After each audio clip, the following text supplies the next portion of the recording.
ఇదం బ్రాహ్మం ఛానల్ ప్రేక్షకులకు నమస్కారం.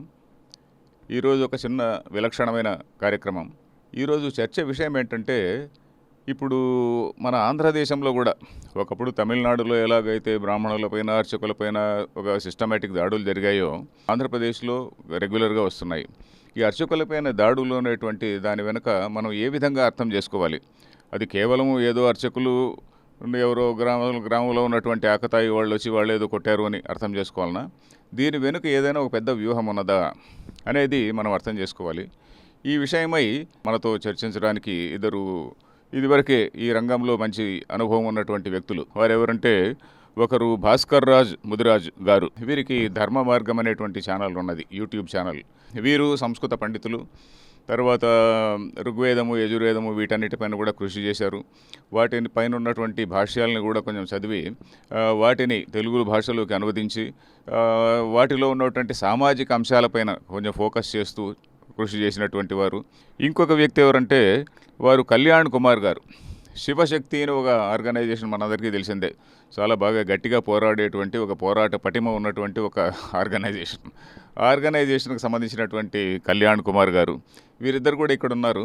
చర్చ ప్రారంభించడానికి ముందు బ్రాహ్మణులపైన దాడి అనే దాని గురించి, అంటే బ్రాహ్మణుడు ఎవడైతే విద్య తపస్సు ఎవడైతే ఉన్నదో వాడి వల్లనే లోకా సమస్త తపసా ధ్రియంతే. అక్కడ ఉన్నటువంటి శ్లోకాలు మనం గమనిస్తే, ప్రపంచమంతా దేనిపైన ఆధారపడి ఉంటుంది అంటే తపసా ధ్రియంతే. తపస్సు అంటే ఆలోచన, అంటే థింకింగ్. సో ఈ బ్రాహ్మడు అనేటువంటి వాడిని ఒక్కడిని మనం నిర్మూలిస్తే ఈ ప్రపంచమంతా మన కంట్రోల్లో ఉంటుంది అనేటువంటి సిద్ధాంతం అనాదిగా ఉన్నది అని 10th సెంచురీ నుంచి మనకు ఖచ్చితంగా తెలుసు. Even right from 8th 9th century నుంచి కూడా మనకు తెలుసు. బ్రాహ్మణులే కాదు, అప్పుడు ద్విజులు అంటే బ్రాహ్మణ క్షత్రియ వైశ్యులు అందరూ కూడా ద్విజులు కదండి. వాళ్ళందరూ జందాలు వేసుకునేటువంటి వాళ్ళు. రక్తంతో దడిచిన జందాలన్నీ కుప్పలుగా ఉంటే తప్ప వాడికి తృప్తి ఉండేది కాదంట. అది వ్యాలీ ఆఫ్ కాశ్మీర్ అనేటువంటి పుస్తకంలో లారెన్స్ అనేటువంటి ఒక ఇంగ్లీష్ ఐసీఎస్ ఆఫీసర్, ఆనాడు 150 సంవత్సరాల క్రితం ఒక ICS officer, interior civil service British ICS officer ఒక పుస్తకం రాశాడు, ద వ్యాలీ ఆఫ్ కాశ్మీర్ అని. దానిలో రాశాడనమాట. ఎవరు? ఆ సికందర్ బుత్షికన్ అనేటువంటి వాడు ఆ విధంగా బ్రాహ్మణులందరినీ చంపేశాడు. బ్రాహ్మణులు ద్విజులు ఎవరికి జందె ఉంటే వాళ్ళందరినీ చంపేశాడు. వాళ్ళ రక్తసిక్తమైనటువంటి జందాలు ఆయన కుప్పలుగా 5 మణువులు ఉంది అని చెప్పని ఆయన రాశాడు. సో ఆ విధంగా చేశారు. తర్వాత ఫ్రాన్సిస్ జేవియర్ అనే ఆయన వచ్చాడు. ఫ్రాన్సిస్ జేవియర్ అనే ఆయన 1590s 1570 ఆ టైంలో, కరెక్ట్ సంవత్సరం ఏదో ఉన్నది, అరౌండ్ 1570. ఆయన వచ్చి ఏం చేశాడు, అక్కడ బ్రాహ్మణుల్ని కన్వర్ట్ చేయాలి అని పోయాడు.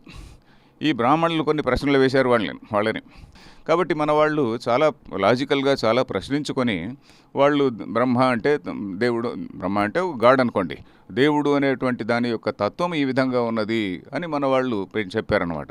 సో ఇతను ఎప్పుడైతే ఫ్రాన్సిస్ జేవియర్ వీళ్ళతో ఆర్గ్యుమెంట్ చేయాలి, వాళ్ళను కన్వర్ట్ చేయాలి అనుకున్నాడో, వీళ్ళు కొన్ని ప్రశ్నలు వేస్తే ఆయనకు దిక్కుదోసలేదు.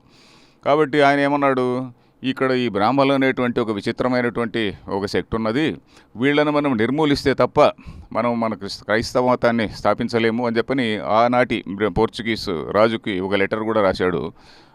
ఆ లెటర్స్ అవన్నీ కూడా ఇప్పటికి కూడా the making of the west అని చెప్పని ఒక గ్రంథం, 3 వాల్యూమ్స్ గ్రంథం ఉన్నది. దానిలో మా లేఖలు కూడా మనకు దొరుకుతాయి అన్నమాట.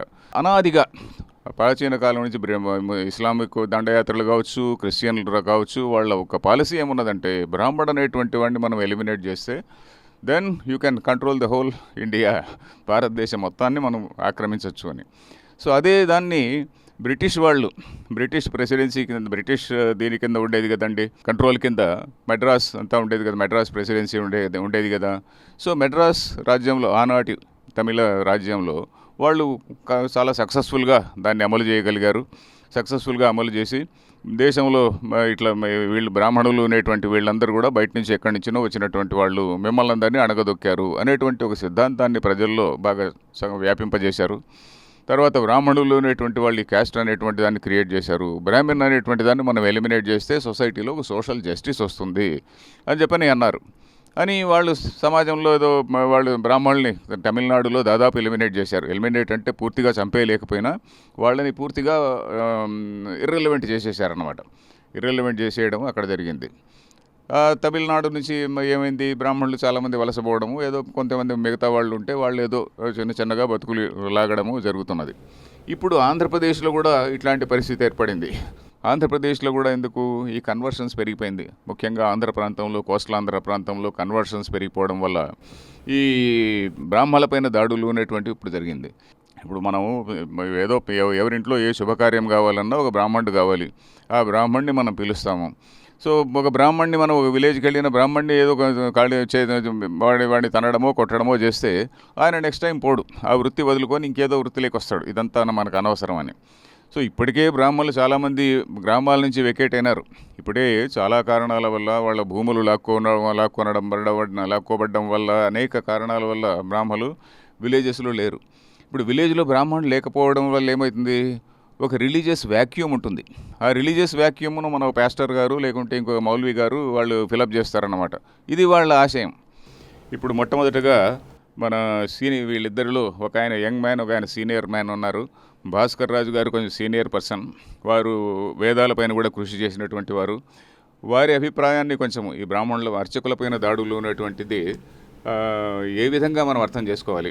హిందూ మతాన్ని ఒక్కదాన్ని మనం నిర్వీర్యం చేస్తే ఈ దేశమంతా మనం ఆక్రమించుకోవచ్చు, దేశాన్ని విడగొట్టుకోవచ్చు అనేటువంటి భావన వీటి వెనక ఉంది అని నా అభిప్రాయము. మీ అభిప్రాయాన్ని కొంచెం చెప్పాల్సిందిగా కోరుతున్నా.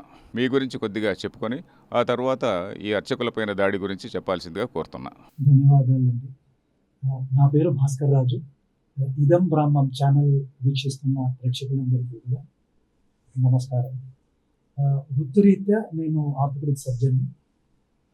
2013 కంటే ముందు నేను ఒక నాస్తికుడిని. సో నాస్తిక సిద్ధాంతం అంటే ఏదో ఫోర్స్ ఉంది విశ్వంలో, కానీ దేవుడు ఇవన్నీ ట్రాష్ అని అనుకునేవాడిని. ఒక సందర్భంలో స్నేహితులతో చర్చ జరుగుతున్నప్పుడు అసలు దేవుడు అంటే ఏంటి అనే సందర్భం వచ్చినప్పుడు అవన్నీ రీసెర్చ్ స్టార్ట్ చేశాను. సో రీసెర్చ్ స్టార్ట్ చేసిన తర్వాత అన్ని మత గ్రంథాలు చదవడం జరిగింది, సనాతన గ్రంథాలు చదవడం జరిగింది. దీని తర్వాత సనాతన ధర్మంలో ఎక్కడా లేని విషయం ఏదో ఉంది అని నాకు అనిపించింది. సో సార్ అడిగిన ప్రశ్న ఏంటంటే, మరి బ్రాహ్మణుల మీద దాడులు ఎందుకు జరుగుతున్నాయి? ఇది చాలా వ్యాలిడ్ క్వశ్చన్ అండి. ప్రతి సమాజంలో కూడా 4 క్లాస్ ఆఫ్ పీపుల్ ఉంటారు. మన ఋషులు లేకుంటే మన ధర్మం దీన్ని వర్ణాలుగా విభజించింది. ఒకటి బ్రాహ్మణులు, అంటే నాలెడ్జ్కి ఆధారమైన వాళ్ళు. వీళ్ళు నాలెడ్జ్ని డిస్ట్రిబ్యూట్ చేస్తారు, నాలెడ్జ్ని సమాజంలో ప్రచారం చేస్తారు. రెండోది ఏంటంటే క్షత్రియులు. వీళ్ళు బలం కలిగి ఉంటారు, రాజరికం చేస్తారు, ప్లస్ రాజ్యాన్ని కాపాడతారు, దేశాన్ని కాపాడతారు. మూడోది వర్తకం, అంటే సమాజంలో ఒక వ్యాపారం కూడా జరగాలి, ధనం అనేది అందరికీ చేరాలి, కాబట్టి ఈ వైశ్యులు ఉంటారు. 4వ రకం శూద్రులు. వీళ్ళు ఏంటంటే గ్రౌండ్ లెవెల్లో కాయకష్టం చేసి మన సమాజాన్ని నిలబెడతారు. ఇన్ఫ్యాక్ట్ ఈ శూద్రులే అన్నిటికీ మూలం. అందుకే కింద ఉంటారు, పాదాల దగ్గర ఉన్నారు కాబట్టి వాళ్ళు తక్కువ కాదండి. వాళ్ళ వల్లే సమాజం నిలబడుతుంది. నేను శూద్ర కులానికి సంబంధించిన వాడిని. సో మీరు అడిగిన ప్రశ్న ఏంటంటే, బ్రాహ్మణుల మీద ఎందుకు దాడి జరుగుతుంది? నాలెడ్జ్ని ఒక్కసారి కొడితే సమాజం కూలిపోతుంది. సో వీళ్ళ టార్గెట్ నాలెడ్జ్ మీద కొడుతున్నారు. వీళ్ళు బ్రాహ్మణుల మీద దాడి చేయట్లేదు, నాలెడ్జ్ మీద దాడి చేస్తున్నారు.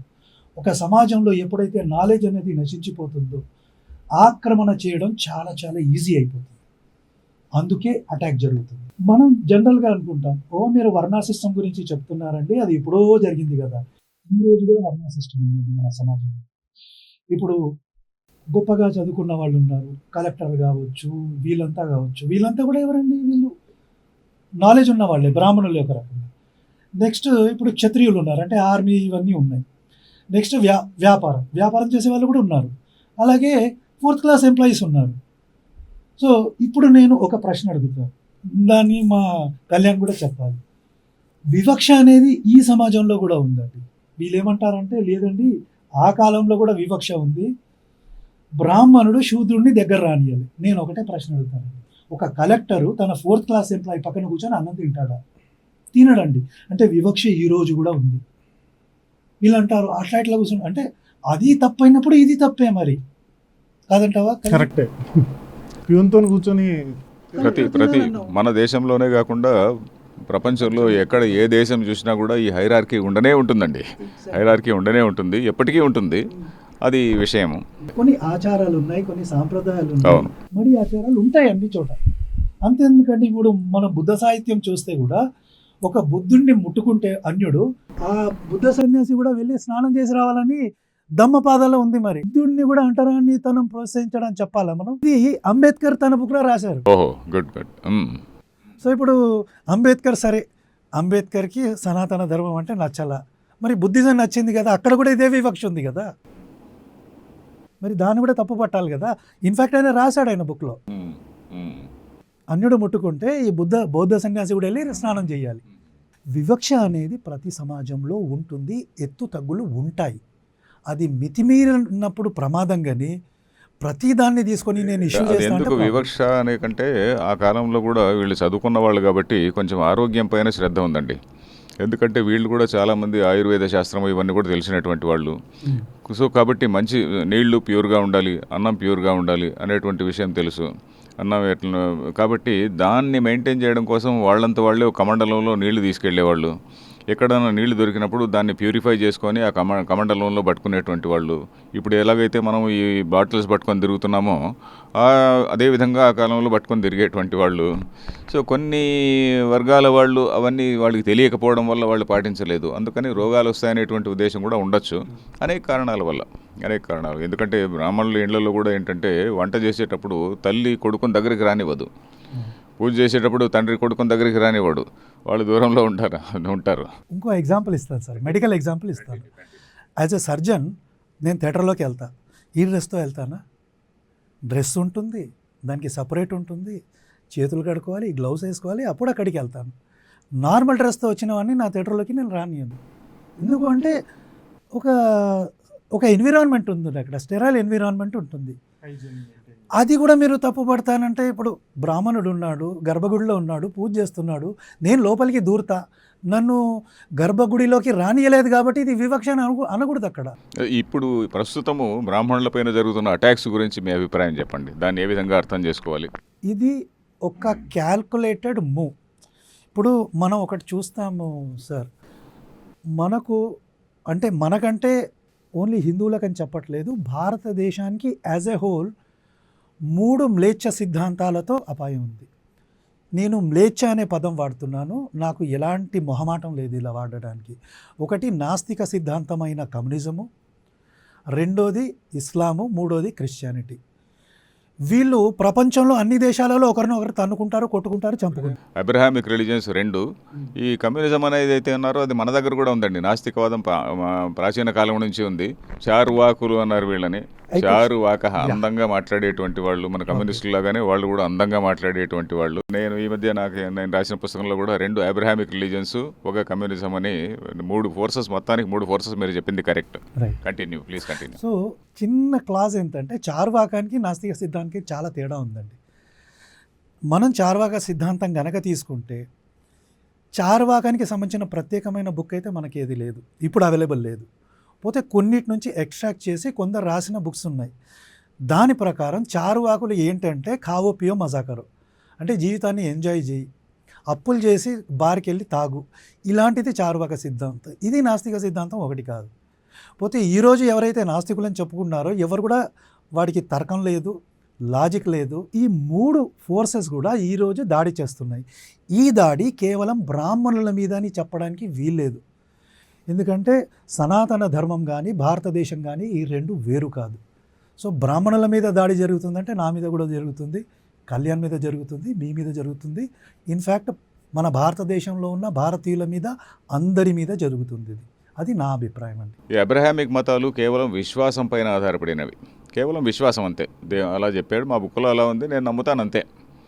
మనది అలా కాదండి, నువ్వు ఆలోచించి తెలుసుకో అన్నట్టుంది. దేవుడు అనేటువంటిది ఒక వ్యక్తి కాదు అంటుంది. దేవుడు అనేటువంటి ఆయన ఎక్కడో ఆకాశంలో కూర్చొని లేడు, ఎక్కడో సింహాసనం పైన కూర్చొని లేడు. ఇది సర్వవ్యాప్తమైనటువంటి ఒక చైతన్యము. ఈ చైతన్యములోనే ఒక ప్రపంచం రూపంలో ఆవిర్భవించేటువంటి ఒక శక్తి ఉన్నది అని మాట్లాడుతుంది కదా. కాబట్టి ఈ సిద్ధాంతం అనేటువంటిది ఇది ఒక బ్రాహ్మడికి సంబంధించింది కాదు, ఇది అందరికీ సంబంధించినది. ఒక మూర్ఖమైన మనం దీన్ని వదిలేసి, అంతేకాకుండా నీరు ఏ దేవుడు అనేటువంటి దాన్ని ఏ రూపంలోనైనా నువ్వు భావించుకుంటుంది. ఏ రూపంలో భావించుకున్నా కానీ అవన్నీ కూడా ఒకే పరమాత్మ, ఒకే తత్వానికి చెందుతాయి అని అంటుంది కదా. ఇంత విశాలమైనటువంటి దృక్పథం ఉన్నటువంటి సిద్ధాంతం కదా మనది. దీన్ని వదిలిపోవడం తప్పు అని నా అభిప్రాయం. మీరేమంటారు? ఖచ్చితంగా తప్పు. తప్పే కాదు, అది పాపము. ఇంకోటి ఏంటంటే పూర్వకాలంలో మనకు రాజులు ఉన్నారు, ఈ బ్రాహ్మణ వ్యవస్థని అంటే వర్ణ వ్యవస్థని, బ్రాహ్మణ వ్యవస్థనే కాదు వర్ణ వ్యవస్థని కాపాడే మొదటి ఫోర్స్ రాజులు. ఈ రోజులలో రాజరికం లేదు, రాజులు లేరు, కాబట్టి పొలిటీషియన్స్ ఉన్నారు. కానీ పొలిటీషియన్స్కి, మన దేశంలో ఉన్న పొలిటీషియన్స్కి ఏంటంటే వాళ్ళకు ధర్మమా అధర్మ సంబంధం లేదు. ఒక వ్యక్తి నాకు ఓటు వేశాడా లేదా, నాకు గెలిపించాడా లేదా, దానికోసం నేను టెర్రరిస్ట్ని సపోర్ట్ చేస్తా, ఇంకెవరినైనా సపోర్ట్ చేస్తా, వీలైతే నా దేశాన్ని 3-4 ముక్కలు చేస్తా. సో నాకు ఓటు వస్తే చాలు, దేశం ఏమైపోయినా పర్వాలేదు. భారతదేశంలో ఉన్న అంటే పాపులేషన్ని వర్ణాలుగా, కులాలుగా, రిలీజన్గా డివైడ్ చేస్తాను, నాకు ఓటు వస్తే చాలు. ఇది ఈ రాజకీయ నాయకులలో ఉన్న అంటే కామన్ ప్యాటర్న్ ఇది. బట్ అన్ఫార్చునేట్లీ ఏంటంటే హిందూ సమాజం బ్రేక్ అయిపోయి ఉంది. సో ఇప్పుడు మనం చైతన్యవంతం చేయాలంటే హిందూ సమాజాన్ని ఏకం చేయాలి, అందరినీ కలుపుకొని వెళ్ళాలి. సో ఈ విషయంలో మా కళ్యాణ్ ఇంకా బాగా చెప్తారు, ఎందుకంటే పాలిటిక్స్ చాలా. సో కళ్యాణ్ కుమార్ గారు, మీరు చెప్పండి. హిందూ సమాజాన్ని ఏకం చేయాలి అని చెప్పని వీరు అన్నారు. తర్వాత బ్రాహ్మణులపైన దాడులు ఉండేది ఒక ఇష్యూ. వీరింటిని కూడా విశ్లేషిస్తూ మీరు చెప్పండి. అందరికీ నమస్తే అండి, జై శ్రీరామ్. నా పేరు కళ్యాణ్ కుమార్ చిట్టపల్లి, శివశక్తి ఆర్గనైజేషన్ ప్రధాన కార్యదర్శిని. ఇదం బ్రాహ్మణ్ ఛానల్ వీక్షిస్తున్నటువంటి ప్రేక్షకులందరికీ నమస్కారం. అరవిందరావు గారు, తర్వాత భాస్కర్ రాజు గారితో కలిసి ఈ కార్యక్రమంలో పాల్గొనడం చాలా సంతోషం. అయితే ఇక్కడ ప్రస్తుతం ఉన్నటువంటి చర్చా కార్యక్రమం ఏంటంటే, ఇది బ్రాహ్మణుల మీద దాడి. ఫస్ట్ మనం ఇనిషియేటివ్ చేసింది ఏంటంటే, అయితే ఇక్కడ నా అభిప్రాయం ఏంటంటే, వాళ్ళు టార్గెట్ చేసేది బ్రాహ్మణులను అని మనం కూడా అదే ప్రొజెక్ట్ చేస్తున్నాం. వాళ్ళు ఏదైతే టార్గెట్ చేశారో బ్రాహ్మణుల మీద దాడి అని వాళ్ళ టార్గెట్, కానీ వాళ్ళ ఇంటెన్షన్ ఏంటంటే హిందుత్వం మీద దాడి. కరెక్ట్. మనం కూడా బ్రాహ్మణుల మీద దాడి అనుకుంటున్నాం, కానీ అది బ్రాహ్మణుల మీద దాడి కాదు, అది హిందుత్వం మీద. కరెక్ట్. ఆ పాయింట్ని మనం బయటికి తీసుకురావాలి. అది సమాజంలో అందరు కూడా తెలుసుకోవాలండి. అది వాళ్ళ టార్గెట్ ఏంటి, బ్రాహ్మణుల మీద దాడిగా దీన్ని ప్రొజెక్ట్ చేయాలని. కానీ వాస్తవానికి వాళ్ళు చేసేది హిందుత్వం మీద దాడి. ఇంతకుముందు మనం అనుకున్నట్టుగా భాస్కర్ రాజు గారు చెప్పారు 3 పాయింట్స్. ఒకటి 2 అబ్రహామిక్ రిలీజియన్స్, ఒకటి కమ్యూనిస్టులు అని అన్నారు. మీరు బాగా జాగ్రత్తగా గమనిస్తే పూర్వం ఒక 50-60 సంవత్సరాల క్రితం ప్రతి గ్రామంలో అమ్మవారి దేవాలయాలు ఉండేవి. చిన్న చిన్న మన మారెమ్మ, పోచమ్మ, ఎల్లమ్మ. అవునండి. అది ఆ గ్రామంలో ఉన్నటువంటి అన్ని వర్గాల వారు, బ్రాహ్మణులు కావచ్చు, క్షత్రియులు కావచ్చు, వైశ్యులు కావచ్చు, శూద్రులు కావచ్చు, అన్ని వర్గాల వాళ్ళు, ఎస్సీలు, బీసీలు అందరూ ఆ గ్రామ దేవతలకు ఏదో ఒక రోజు నైవేద్యం పెట్టేవారు, వాళ్ళ కులాచారం ప్రకారం, మతాచారం ప్రకారం. ఇప్పుడు ఆ గ్రామ దేవాలయాలు ఏవైతే ఉన్నాయో అవి 50-60 సంవత్సరాలుగా క్రమంగా క్షీణిస్తూ ఇప్పుడు వాళ్ళంతా మతం మారి రహదారి మాత అని పెడుతున్నారు, మేరీ మాత అని పెడుతున్నారు, గుణదల మాత అని పెడుతున్నారు. అంటే వాళ్ళు కూడా ఇదే వ్యవస్థలో ఉన్నారు, కానీ దాన్ని రిప్లికేట్ చేశారు. ఇప్పుడు బ్రాహ్మణ వ్యవస్థ అనే దాన్ని క్రైస్తవులు కానీ ముస్లింలు కానీ నశింపజేస్తే, అదే దేవాలయంలో అదే యేసుక్రీస్తు బొమ్మ పెట్టి అదే పాస్టరు ఏదో కులానికి చెందిన వ్యక్తి అదే పూజ చేస్తారు. ఆ కులం వాళ్ళే వెళ్తుంటారు. ఏ కులం వాళ్ళు వెళ్ళినా ఆ కులాల బట్టి కూడా చర్చలు వచ్చాయి. ఇప్పుడు కులాల బట్టి చర్చలు వచ్చినాయి. ఇప్పుడు బ్రాహ్మణ వ్యవస్థ అనేది తీసేసి వాళ్ళు ఏం గొప్పగా తీసుకుని రారు. ఇప్పుడు అందులో ఉన్నటువంటి మన దేవుడి విగ్రహాలు తీసేసి యేసు విగ్రహాలు, మేరీ విగ్రహాలు పెట్టి గుణదలలో గుండ్లు కొట్టిస్తున్నారు, గుణదలలో లడ్డూలు పంచుతున్నారు. గుణదల మేరీ మాత అంటారు, చూసారు కదా, గుణదలలో లడ్డూలు పంచుతున్నారు, గుండ్లు కొట్టించుకున్నారు. అసలు గుండు కొట్టించుకోవడం అనేది క్రైస్తవంలోనే లేదు. గుణదల్లో దీపాలు వెలిగించడాలు, అంగ ప్రదక్షిణాలు చేయడం, పులిహోర కూడా పంచుతున్నట్టున్నారు. పులిహోర పంచుతున్నారు, మోకాలతో గుణదల మెట్లెక్కుతున్నారు, ఏది తిరుపతిని రిప్లికేట్ చేసి. ఇక్కడ 2 విషయాలండి. ఈ బ్రాహ్మణ వ్యవస్థ అనే దాన్ని నాశనం చేస్తే హిందూ వ్యవస్థను నాశనం చేయొచ్చు అనేది వాళ్ళకి తెలుసు. కానీ బ్రాహ్మణ వ్యవస్థని, అర్చక పురోహిత వ్యవస్థని కాపాడుకుంటే హిందూ ధర్మాన్ని కాపాడుకోవచ్చు అని మనకు తెలియదు. మన వాళ్ళందరూ తెలుసుకోవాల్సింది ఇది ఫస్ట్ పాయింట్. 2, హిందూ ధర్మం అంటే బతుకు, నువ్వు బతికించు, అంతే. Live and let live. నువ్వు సుఖంగా జీవించు, నీ చుట్టూ ఉన్న సమాజాన్ని సుఖంగా జీవించేలాగా పరిస్థితుల్ని కల్పించు. ఇది హిందూ ధర్మం యొక్క బ్రాడ్గా చెప్పగలిగేటటువంటి. నీ ధర్మాన్ని నువ్వు ఆచరించు, నీ ధర్మాన్ని నువ్వు ఆచరిస్తే వేరే వాళ్ళ హక్కులన్నీ కూడా కాపాడబడతాయి అనేటువంటిది. సమాజాన్ని ఒక ఎన్విరాన్మెంట్, దానికి మీకు నువ్వు వేరే వాడిని మార్చాల్సిన పని లేదు, నిన్ను నువ్వు మార్చుకో అనేది హిందూ ధర్మం చెప్తుంది. అంటే ఫస్ట్ ఏం లేదండి, వీడు ఎదుటోడు దాంట్లో ఏలు పెట్టకుండా వాడి బతుకు వాడి బతకనిస్తే కరెక్ట్. వీడి బతుకు వీడి బతుకుతాడు. కరెక్ట్. అంతే. ఇప్పుడు దానికి ఆన్సర్ ఇదే. ఇప్పుడు భారతదేశం ఉంది, భారతదేశం కొన్ని వేల సంవత్సరాలుగా హిందూ దేశం. ఈ దేశం వేరే దేశం మీద ఎప్పుడన్నా దాడి చేసిందా? ఇప్పుడు చైనాను ఆక్రమించుకోవాలని కానీ, ఇరాన్ ఆక్రమించుకోవాలి కానీ, ఇజ్రాయెల్ని ఆక్రమించుకోవాలి కానీ, అమెరికాను ఆక్రమించుకోవాలి కానీ భారతదేశం ఎప్పుడైనా దాడి చేసిందా? భారతదేశం యొక్క ఆత్మ కానీ, అంటే హిందుత్వం, భారతదేశం అంటే ఇక్కడ మాట్లాడేది హిందుత్వం, హిందుత్వం యొక్క ఆత్మ కానీ, హిందుత్వం యొక్క ఇంటెన్షన్ కానీ వేరే వాడి మీద దాడి చేసి వాడి ధనాన్నో వాడి ప్రాంతాన్నో వాడి స్త్రీలనో దోపిడీ చేయడం కాదు. వీడు హాయిగా బతకాల. విదేశాలతో ఇస్లాం ఇన్వెన్షన్స్ ముందు, ఈ బ్రిటిషర్లు, ఫ్రెంచ్ వాళ్ళు, డచ్ వాళ్ళు రాకముందు మనం విదేశాలన్నిటితోనే వ్యాపారం చేసేవాళ్ళం. 1000 సంవత్సరాలు 2000 సంవత్సరాల క్రితం బుద్ధుడు పుట్టక ముందు నుంచి మనం విదేశాలతో వ్యాపారాలు చేసాం. అంటే మనం హాయిగా బతుకుతూ విదేశాల వాళ్ళతో సత్సంబంధాలు నెలకొల్పడం. కానీ ఈ ఇస్లాము, ఈ అబ్రహామిక్ రిలీజియన్స్ ఏవైతే ఉన్నాయో ఇవి హాయిగా బతుకుతూ ఇతరుల్ని హాయిగా బతికించేటటువంటి ఇంటెన్షన్స్ కావు. చాలా కరెక్ట్గా చెప్పారు. అందుకని అవి దాడి చేసేవి. హిందుత్వము భారతదేశం యొక్క ఆత్మ, బ్రాహ్మణ మతం యొక్క ఆత్మ. బ్రాహ్మణ మతం అంటే ఇక్కడ హిందుత్వం, అదొక క్యాస్ట్ కూడా ఇక్కడ ఒక చిన్న ఇంటరప్షన్ క్షమించండి. శాంతి అనే దాని గురించి ఇప్పుడు మనం మాట్లాడాం కదా. శాంతి అంటే మన వాళ్ళ అర్థం ఏంటంటే, శమ అంటే అంతరింద్రియ నిగ్రహం. అంటే మన మనస్సును మనమే నిగ్రహించుకొని మనము శాంతిగా ఉండడం. మనం శాంతిగా ఉంటే వేరే వాళ్ళకి మనం శాంతి కలిగిస్తున్నాం. ఇప్పుడు ఇందాక అన్నారు చూడండి, వేరే వాడిలో వేలు పెట్టకుండా అని. ఇతర మతాల వాళ్ళ దృష్టిలో శాంతి అంటే ఏంటంటే, నువ్వు వాడిపైన బాంబే, వీడిపైన బాంబే, అందరినీ ఖతం చేసిన తర్వాత everything is under your control, అప్పుడు శాంతి అని వాళ్ళ సిద్ధాంతం. సో ఇది మన శాంతికి నువ్వు వాళ్ళ శాంతికి ఉన్నటువంటి తేడా. Please continue.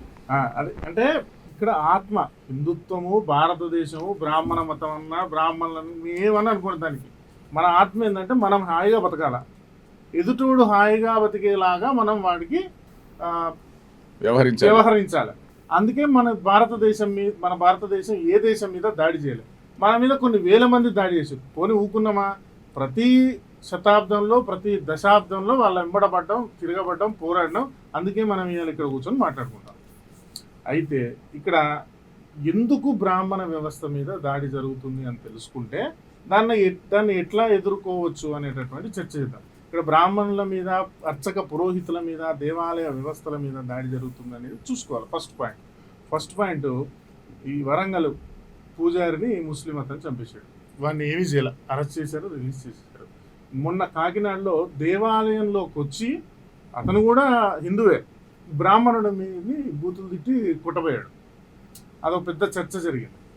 ఆ దేవాలయ కమిషనర్ కూడా వచ్చి బండబూతులు తిట్టాడు అతన్ని, కొట్టిన అతన్ని, దాడి చేసిన అతన్ని. తర్వాత మీరు చూశారు, పురోహితుడు పెళ్లి చేయడానికి వస్తే అతని మీద చేసిన దాడి. నిన్న మళ్ళీ రామచంద్రపురం మండలంలో కూడా సేమ్ అలాంటిదే, పురోహితుడి మీద దాడి. ఇక్కడ బ్రాహ్మణుల వ్యవస్థ మీద ఒక నెగిటివిటీని స్ప్రెడ్ చేస్తున్నారు. ఎవరు స్ప్రెడ్ చేస్తున్నారు? ఇస్లాం, క్రిస్టియానిటీ, కమ్యూనిజానికి సంబంధించినటువంటి కొంత ఈ ముగ్గురు కలిసి ముగ్గురు ప్రణాళిక ఈ ముగ్గురు ప్రణాళిక వెనక ఉందనేటువంటిది మనం అందరం కూడా అంగీకరించాల్సిందే. 100%. వాళ్ళు ఎందుకు చేస్తున్నారో చెప్తారు. ఇక్కడ భారతదేశం అనేటటువంటి దాన్ని, ఇప్పుడు డాలర్ ఉందండి, అందరికీ మార్గం ఎకనామిక్స్ గురించి కొంచెం ఐడియా ఉంటే, ఈ గడాఫీ అనేటటువంటి వాడు, గడాఫీనే కదా అమెరికా చంపింది, గడాఫీ అనేటటువంటి వాడు నేను పెట్రోల్ని బంగారంతో అమ్ముతానన్నందుకు వాడిని చంపేశాడు. అంటే డాలర్తో కాకుండా పెట్రోల్ని కానీ దేనితోనైనా అమ్మితే వాడిని చంపడం అమెరికా పని. ఎందుకంటే అమెరికాకి డాలర్ బలంగా ఉండాలి కాబట్టి. ఈ క్రిస్టియానిటీ కానీ, ఇస్లాం కానీ, వీటి సిద్ధాంతాలు కూడా మనం తెలుసుకోవాలి. ప్రపంచంలో ఉన్నటువంటి కమ్యూనిస్టు ఐడియాలజీ ఉన్న వాళ్ళంతా వాళ్ళ వ్యాపార సామ్రాజ్యం కోసం ఆ దేశాలలో ఉన్నటువంటి మతాల్ని నాశనం చేస్తారు. అందుకనే ఇస్లాం, క్రిస్టియానిటీలు వేరే దేశాలలో కొట్టుకుంటాయి, ఎప్పుడు అశాంతి ఉండాలి అక్కడ. భారతదేశంలో మాత్రం ఇస్లాం, క్రిస్టియానిటీలు కలిసి హిందువుల మీద దాడి చేస్తాయి. ఇది ఒక పెద్ద థియరీ, దాన్ని అవసరం ఉన్నప్పుడు మాట్లాడదాం.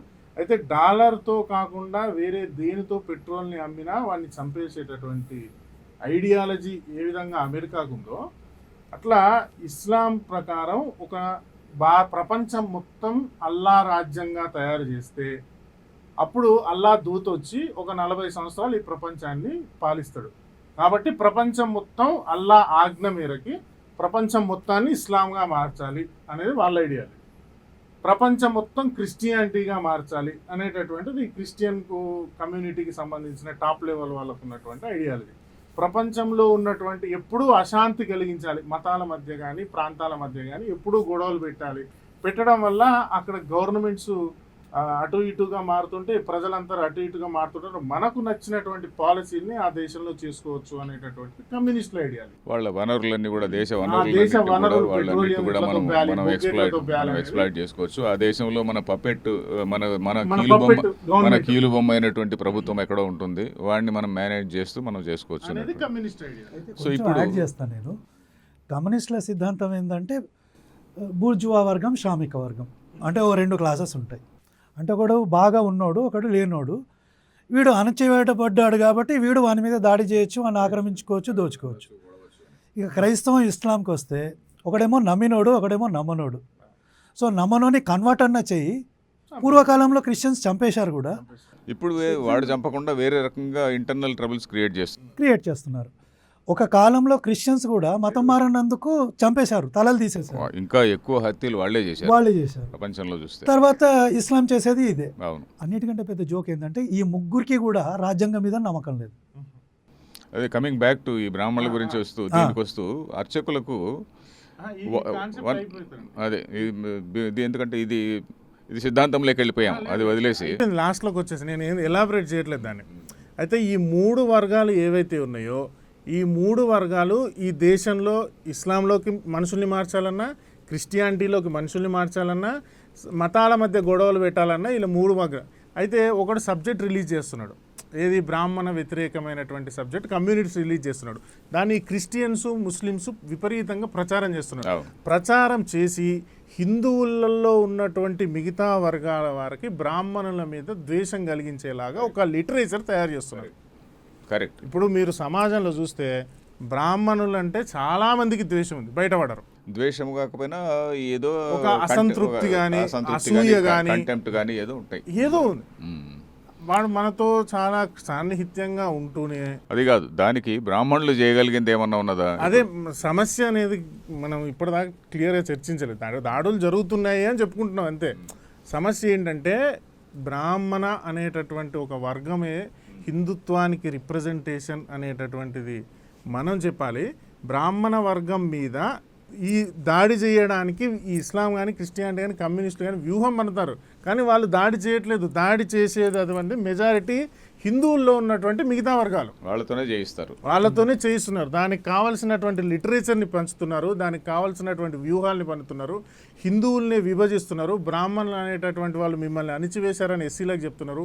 ఊరికి ఒక్కడో ఇద్దరో బ్రాహ్మణ్స్ ఉంటారు, కానీ ఊరిలో రెడ్డి ఫ్యామిలీస్ 100 ఉంటాయి, కమ్మ ఫ్యామిలీస్ 100 ఉంటాయి, కాపు ఫ్యామిలీస్ 100 ఉంటాయి, క్షత్రియ ఫ్యామిలీస్ 100 ఉంటాయి, బ్రాహ్మణ ఫ్యామిలీస్ 2-3 ఉంటాయి. కానీ 500-600 కుటుంబాలు ఉన్నటువంటి ఎస్సీ కుటుంబాలన్నింటినీ బ్రాహ్మణులే అరిచారని చెప్తారు. ఈ 2 కుటుంబాలు ఉన్నటువంటి బ్రాహ్మణ కుటుంబాలు, 3 కుటుంబాలు ఉన్న బ్రాహ్మణ కుటుంబాలు ఈ 500-600 ఉన్నటువంటి ఎస్సీ కుటుంబాలను ఎట్లా అని చేసిర్రు? సో ఇప్పుడు దీనికి రెమెడీ ఏమిటి చెప్పండి, మీ ఆలోచన ఏమిటి? బ్రాహ్మణులు వాళ్ళ యాటిట్యూడ్లో ఏమన్నా మార్పు రావాలన్నా ఎలాగ ఉండాలి? అయితే దానికి వెళ్ళే ముందు ఒక పాయింట్ చెప్తాను సార్. ఇక్కడ మెజారిటీ మైనారిటీ అనే కాన్సెప్ట్ని మన కళ్యాణ్ తీసుకొచ్చాడు. మెజారిటీలు ఎప్పుడు కూడా మైనారిటీలను అణిచేస్తారు అనేది ఈ ముగ్గురు సిద్ధాంతం. ఇక్కడ ఇప్పుడు మైనారిటీలు ఎవరు? బ్రాహ్మిన్సే. మరి బ్రాహ్మణ్స్ మైనారిటీలు అయ్యి మెజారిటీ వాళ్ళని ఎలా చేస్తారు? దాన్ని నమ్ముతున్నారు, అది నమ్ముతున్నారు కదా, అదే నమ్మిస్తున్నారు సార్. లిటరేచర్ ప్రాబ్లం, అది నమ్మేట్టుగా లిటరేచర్ తయారు చేశారు కదా. బ్రిటిష్ వాడు చేసిందే ఆ పని. బ్రిటిష్ వాడు వచ్చి ఒక హైరార్కీని క్రియేట్ చేశాడు. నువ్వు ఎక్కువ, నువ్వు తక్కువ, నువ్వు ఎక్కువ, నువ్వు తక్కువ అని చెప్పని క్రియేట్ చేయడం వల్ల ప్రతి ఒక్కడు కూడా నేను ఎక్కువ అని చెప్పని అనుకున్నాడు అనమాట. సో ఆ విధంగా అది చేశాడు. సో అందుకనే ఇప్పుడు మాదిగల మధ్య కూడా నేను ఎక్కువ అనేటువంటి భావన ఉంది కదా. ఇప్పుడు వాళ్ళు రెడ్డి మధ్యన రెడ్లలో మళ్ళీ నేను ఎక్కువ, నువ్వు తక్కువ అనేటువంటి భావన ఉన్నది. అర్చకుల పైన దాడి అంటే భారతదేశం పైన దాడి అనేది మనకు తెలుసు కదా. సామాన్య ప్రజలకు బాగా అందరికీ తెలియజేయాలి కదా. ఏమిటి 2 విషయాలు తెలియాలి. ఒకటి ఏంటంటే, అరే మనం చాలా గొప్ప సిద్ధాంతం ఉన్నది, మన గొప్ప ఇంటలెక్చువల్ హెరిటేజ్ ఒకటి ఉన్నది. ఇది కేవలం బ్రాహ్మణుడికి సంబంధించింది కాదు. బ్రాహ్మణుడు కేవలం ఒక మెయింటెనెన్స్ ఇంజనీర్ లాగా, ఇప్పుడు ఇందాక మనం ఎలక్ట్రిసిటీ ఉదాహరణ చెప్పుకున్నాం కదా, ఈ మెయింటెనెన్స్ ఇంజనీర్ లాంటి వాడు బ్రాహ్మడు. వీడు వచ్చి ఏదో వేదంలో ఉన్నటువంటి మంత్రం ఏదో చదువుతున్నాడు, వేదంలో ఉన్నటువంటి విషయం ఏదో చెప్పేసిపోతున్నాడు. సో కాబట్టి ఇది మనందరికీ సంబంధించినది అనేటువంటి భావన మనం కలిగించాలి కదా. దానికి బ్రాహ్మణుడు ఏం చేయాలి అనేటువంటిది ఏమన్నా సలహా చెప్తారా? అయితే బ్రాహ్మణుడు మాత్రమే చెయ్యాలంటే ప్రాబ్లం అవుతుంది. అది అందరు చేయాలి. అదే అందరూ ఉంటే ఎవరు? అందరు చేయాలి అంటే ప్రతి హిందువు చేయాలి, హిందూ సమాజం మొత్తం చేయాలి. కరెక్ట్. అయితే ఇక్కడ ఫస్ట్ పాయింట్ ఏంటంటే ఆల్రెడీ కమ్యూనిస్టులు సోకాల్డ్ వీళ్ళంతా లిటరేచర్ని క్రియేట్ చేశారు. ఆ లిటరేచర్ని సమాజంలోకి వదిలారు, అంటే ప్రచారం చేశారు. ఇన్ఫ్యాక్ట్ మీరు చూస్తే అంబేద్కర్ వాది అంటాడు, బుద్ధిస్ట్ అంటాడు, బ్రాహ్మణులను తిడతాడు, ఇవన్నీ జరుగుతున్నాయి. అంటే ఒక మెటీరియల్ క్రియేట్ చేశారు, దాన్ని సమాజం మీదకి వదులుతున్నారు. ఇది ఫ్రెష్గా జరిగిందేం కాదు. మీరు ఒక రష్యన్ ఆథర్ ఉన్నారు, ఆయన పేరు యూరీ బెజ్మెనాఫ్ అని వాడి ఆథర్ పేరు. వాడు మన ఇండియా గురించి ఒక బుక్ రాశాడు. రాసి సమాజంలో అలజడి ఎలా సృష్టించాలి, ఎవరైతే ఇంటలెక్చువల్ క్లాస్ ఉన్నారో వాళ్ళని ఎలా అణచాలి, వాడి బుక్లు ఉన్నాయి. ఆ బుక్లోనే ఫాలో చేస్తూ డిఎన్ ఝా అని కానీ హోలీ కౌమిత్ అని ఒక బుక్ రాశాడు. లేకుంటే ఈ రంగనాయకమ్మ ఇలాంటి చెత్త సన్నాసులంతా కూడా, వీళ్ళని చెత్త సన్నాసులు ఏంటంటారంటే నాకంటే ఎక్కువ కోపం ఉందండి. కోపం అని కాదండి. ఇప్పుడు రామస్వామి ఉన్నాడు కదా, పెరియార్ రామస్వామి. పెరియార్ రామస్వామి బుక్ నేను మొన్నే చదివానండి. దాంట్లో ఒక చోట ఆయన రాస్తాడు, దశరథ మహారాజుకి 60,000 మంది భార్యలు ఉన్నారని రాశాడండి. వాల్మీకి రామాయణంలో ఏముందండి? 3 ప్రధానమైన పత్నులు ఉన్నారు, ఉపపత్నులు ఒక 350 అని రాశారు. 300. అంటే ఈ పెరియార్ రామస్వామి అనే ఆయన బుక్ రాశాడు, బేసిక్ వాల్మీకి రామాయణం కూడా చదవకుండా రాశాడు అన్నమాట. మరి వీళ్ళని ఏమనాలండి నేను? 60,000 మంది భార్యలు ఉన్నారు అంటే దశరథుడు గ్రేటే కదా. అంటే రోజుకొక భార్యని పెళ్లి చేసుకున్న 60,000 రోజులు బతికిండు కదా. పాయింట్ అది కాదు కదా, పాయింట్ అది కాదు. నేనేమంటున్నానంటే లిటరేచర్ క్రియేట్ చేశారు అని చెప్పిన ఒక మాట వచ్చింది కదా. లిటరేచర్ ఇప్పుడు మనం కౌంటర్ లిటరేచర్ ఎవరు ప్రొడ్యూస్ చేయాలి? ఎగ్జాక్ట్లీ. సో మన ఫస్ట్ టార్గెట్ ఏముండాలంటే కౌంటర్ లిటరేచర్ మనం క్రియేట్ చేయాలి. మనకు తెలుగులో ఒక సామెత ఉంది కదా, ఒక లైన్ను చిన్నగా చేయాలంటే పెద్ద లైన్ గీయాలి అని. వాడి లిటరేచర్ను మనం అడ్డుకోవాలంటే మనం లిటరేచర్ ప్రొడ్యూస్ చేయాలి. అది అందరూ చేసే స్థితికి మనం అందరినీ సెన్సిటైజ్ చేయాలి. అయితే వాళ్లకు మనకున్న తేడా ఒకటి చెప్తా. పెరియార్ రామస్వామిని కోట్ చేశాను కదా, ఆయన కోట్ చేసింది అంటే నోటికి వచ్చింది రాసుకుంటాను. మనం నోటికి వచ్చింది రాయం, ఉన్నది రాస్తే చాలు, ఉన్నది చెప్తే చాలు. ఇప్పుడు ఫర్ ఎగ్జాంపుల్ అంబేద్కర్ని వీళ్ళు కోట్ చేస్తారు. అంబేద్కర్ ఏం చెప్పాడు? నేను వాల్యూమ్ 1 పేజ్ 16 చదువుతున్నాను. అంబేద్కర్ రాసింది, one thing I want to impress upon you is that Manu did not give the law of cost. Correct. అంటే వర్ణం అనేది మనువు క్రియేట్ చేయలేదు అని అంబేద్కర్ రాశాడు. So he could not do cost అంటే ఈ సందర్భంలో అంబేద్కర్ ఏం చెప్తున్నారు? వర్ణం గురించి మాట్లాడుతున్నారు. వర్ణ ఎగ్జిస్టెడ్ లాంగ్ బిఫోర్ మను. అంటే మను కంటే ముందే వర్ణ సిస్టమ్ ఉంది. He was up holder. మరి ఈ నిజాన్ని ప్రజలకు తీసుకుపోకుంటే ఎలా తెలుస్తుంది? ఇంకోటి చెప్తాను, వర్ణం వేరు కులం వేరు అని అంబేద్కర్ రాశాడు. ఖచ్చితంగా రాశాడు. వర్ణ సిస్టమ్ కరప్ట్ అయ్యి కులం వచ్చింది. అంటే కులాన్ని ఎవరు క్రియేట్ చేయలేదు. కానీ ఈ అంబేద్కర్ వాదులు, సోకాల్డ్ అంబేద్కర్ వాదులు అంబేద్కర్ని అడ్డం పెట్టుకొని మాట్లాడుతున్నారంటే కనీసం అంబేద్కర్ రాసిన బుక్లన్నా చదివారా ఇల్లు? మనం వాళ్ళు అన్నట్టున్నా కానీ మనం కౌంటర్ లిటరేచర్ ప్రొడ్యూస్ చేయాలి కదా అంటున్నా. ఎగ్జాక్ట్లీ. అంబేద్కర్ని కోట్ చేస్తే సరిపోయింది కదా. మీరు మీ స్థాయిలో చేస్తున్నారు, మీరు ఛానల్ పెట్టుకొని మీరు చేస్తున్నారు, వీరి ఛానల్ వీరు వేసుకొని వారు చేస్తున్నారు. ఇంకా చాలామంది విద్యావంతులైనటువంటి చాలామంది హిందువులు హిందూ ధర్మాన్ని కొంచెం తెలుసుకొని ఇదిగో ఇట్లాంటి పుస్తకాలు కూడా చదివి, ఇప్పుడు ఈ డైలెక్టిక్ సంబంధించినటువంటి పుస్తకాలు కొన్ని చదువుకొని మనము చాలామంది ఇంకా వీటిని క్రియేట్ చేయాల్సింది ఉన్నది అని నా అభిప్రాయము. బ్రాహ్మణుల్లో కూడా ఏమన్నా ఒక ఇది రావాలన్నా, ఒక యాటిట్యూడినల్ చేంజ్ రావాలన్నా? బ్రాహ్మణులలో యాటిట్యూడ్ ఎప్పుడు వస్తుంది అంటే మొత్తం హిందూ సమాజం వాళ్ళ వెనుక నిలబడి మేము మీతో ఉన్నాము అని ఖచ్చితంగా చెప్పాలి ఫస్ట్.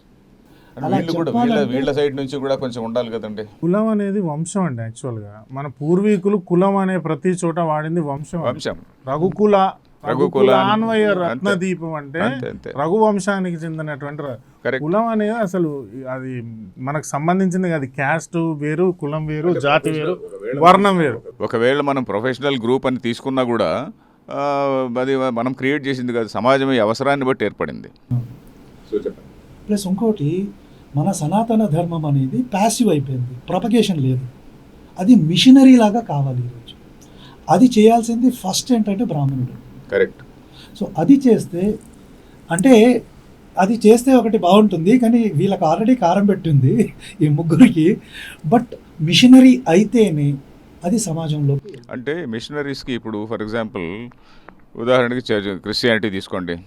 రోమ్ నుంచి వాళ్ళకు హైరార్కీ ఉన్నది. బ్రాహ్మణుడికి ఏం హైరార్కీ ఉంది? వీడి పైన ఎవరూ లేదు, ఏం హైరార్కీ లేదు. వీడికి 10 రూపాయలు పైనుంచి వచ్చేదేం లేదు. ఆ ఇంకొకటికి రోమ్ నుంచి డబ్బులు వస్తాయి, ఇంకేదో కంట్రీస్ నుంచి డబ్బులు వస్తాయి. ఈ బ్రాహ్మణుడికి ఎక్కడి నుంచి ఏమీ రాదు. సో కనీసం ఇంటలెక్చువల్ సపోర్ట్ అయినా వీడికి ఉండాలి అంటే ఎవరో పీఠాలు కానీ ఇవన్నీ చేయాలి. పీఠాలు కూడా ఏమిటి, నా పీఠం వేరే నీ పీఠం వేరే అనే ధోరణిలో ఉంటుంది. నేనేమనుకుంటున్నా అంటే వీటన్నిటికీ అతీతంగా కొన్ని ఆర్గనైజేషన్స్ ఉన్నాయి. ఉదాహరణకి విశ్వ హిందూ పరిషత్ ఉన్నది. వీళ్ళు హిందూ సమాజానికి లీడర్షిప్ తీసుకోవాలి. ఎందుకంటే హిందూ సమాజానికి లీడర్షిప్ లేదు ఇప్పుడు. హిందూ సమాజానికి లీడర్షిప్ లేని సమయంలో ఎవడు లీడర్షిప్ తీసుకుంటే వాడే లీడరు. ఇప్పుడు మీరు ఒక ఛానల్ పెట్టారు, మీరే మీ పరిధిలో మీరు ఒక లీడరు, వీరి పరిధిలో ఈయన ఒక లీడరు. సో కాబట్టి ఈ సంస్థలు ఇవి కూడా చిన్న చిన్న సంస్థలే కదా వాళ్ళతో పోలిస్తే, విహెచ్పి లాంటి దాంతో. సో వాళ్ళు ఇట్లాంటి కార్యక్రమాలని టేకప్ చేయాలి. ఇప్పుడు ఈ మన హెరిటేజ్ ఏదైతే ఉన్నదో ఇది అందరికీ సంబంధించింది అనేటువంటి విషయాన్ని మాటిమాటికి చెప్తుండాలి. అది నా అభిప్రాయం అండి. ఇంకోటి మీరు చెప్పినట్టుగా ఫైనాన్సర్స్ కూడా ఒక టీం ఫామ్ అవ్వాలి. అంటే ఒక ఇంటెలెక్చువల్ టీం ఉండాలి, ఆ టీంని సపోర్ట్ చేయడానికి ఫైనాన్సర్స్ ఉండాలి. ఇదే కాదండి, ఈ దాడులన్నీ జరుగుతున్నాయి కాబట్టి ఒక లీగల్ టీం కూడా. చాలాసార్లు మనం మాట్లాడాలి. ఇలాంటి సంస్థ టేకప్ చేసింది అనుకోండి, ప్రతి రాష్ట్రంలోనూ కూడా రాష్ట్ర స్థాయిలో భారతీయ ధర్మ రక్షణ సమాఖ్య అని ఒకటి ఏర్పాటు చేయొచ్చండి. రాష్ట్ర స్థాయిలో చేయొచ్చు. నేను భారతీయ ధర్మం అని ఎందుకు అంటున్నానంటే not only Hinduism but Buddhism, Jainism and also Sikhism. ఇవన్నీ ప్రాక్టికల్గా వర్కౌట్ అవుతుంది. కానీ పొలిటికల్ పవర్ లేనిది, ఫైనాన్షియల్ పవర్ లేనిది ఏ జాతి నిలబడదండి. ఏ జాతి నిలబడదు. ఇవన్నీ ఇప్పుడు లీగల్ టీంలు, పరిరక్షణలు, వాళ్ళ కమిటీలు ఇవన్నీ పనికిరాని. ఇప్పుడు ఏం చేయలేవు అవి కూడా. వాడు ఇప్పుడు మొన్న ఏమైంది, పోలీస్ కేసు అయింది పిఠాపురంలో, పూజారి మీద, కాకినాడలో పూజారి మీద దాడి చేస్తే పోలీస్ కేసు అయింది. ఆ పూజారితోనే వెనక్కి తీపిచ్చేసారు. అదే పొలిటికల్ పవర్ గురించి చెప్పండి మీరు.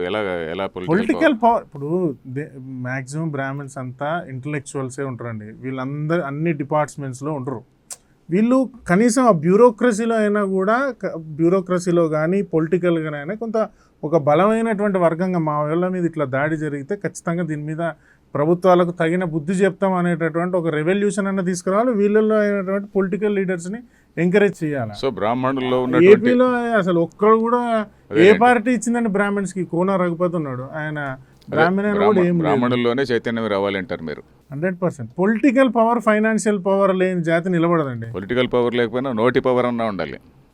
నోటి పవర్ ఉంటే పొలిటికల్ పవర్ వస్తుంది. అదే నోటి పవర్ తోనే వస్తుంది. నోటి పవర్ తోనే కదా పొలిటికల్ పవర్ వచ్చేది. కరెక్ట్. ఈ రెండు లేని ఏ జాతి నిలబడదు. బ్రాహ్మణ్స్ అనే కాదు, హిందువులు అనే కాదు. ఇప్పుడు మీరు చెప్పిన దాన్ని బట్టి బ్రాహ్మణుల్లో రెండు కేటగిరీస్ ఉన్నాయి.